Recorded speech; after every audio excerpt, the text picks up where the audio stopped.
In 2021, we learned we all have a place on the wall. But once we get there, what happens next? We meet and multiply.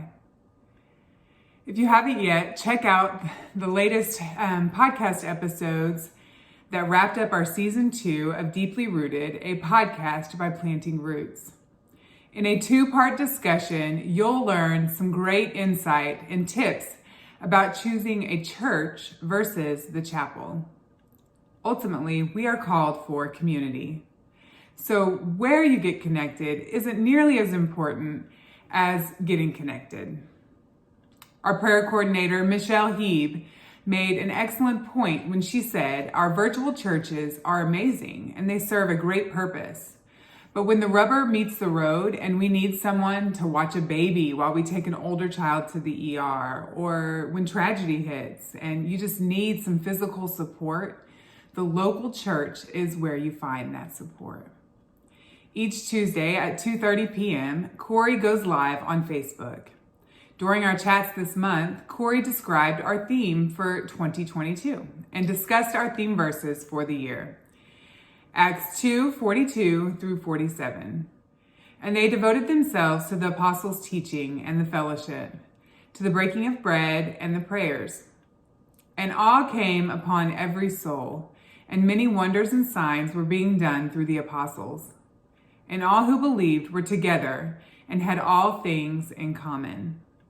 And they were selling their possessions and belongings and distributing the proceeds to all, as any had need. And day by day, attending the temple together and breaking bread in their homes, they received their food with glad and generous hearts, praising God and having favor with all the people. And the Lord added to their number day by day those who were being saved. This passage describes how the early church was dedicated to meeting together, breaking bread with one another, and then going out to share the gospel. They weren't doing anything crazy. They were simply just being faithful together daily.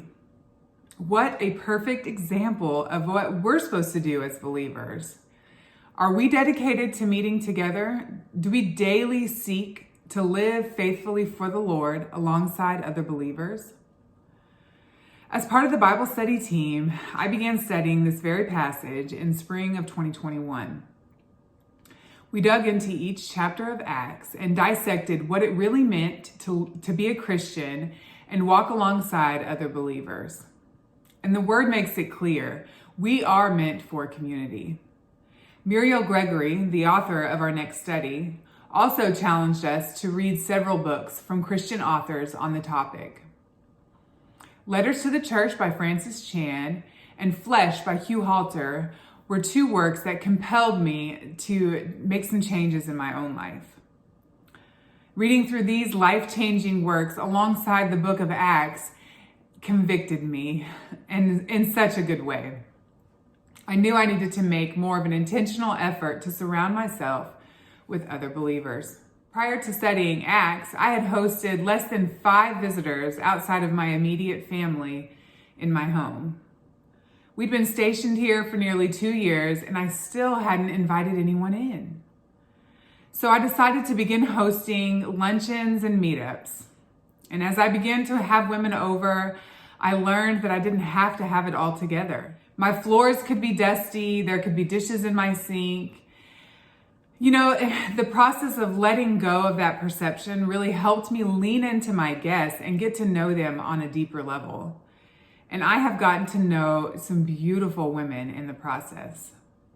Leaning into them and gaining wisdom from them, but also being able to share my own testimony as well. Peter reminds us in 1 Peter 5:9 that we experience the same kinds of sufferings with our brothers or sisters throughout the world. But if we don't open up and get to know others, we won't know that we have some of the same struggles. This vulnerability allows us to support each other and build each other up in the Lord. And that's what it means to meet and multiply.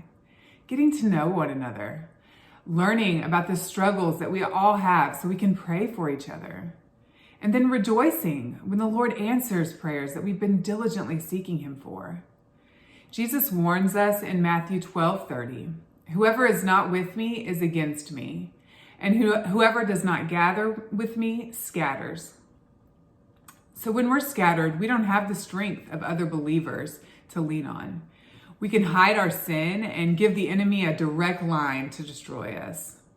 However, there is strength in numbers, ladies. When we gather, we can shine light on the darkness that holds us captive and build one another up. We can serve others as we learn of their needs and spur one another in love and good deeds.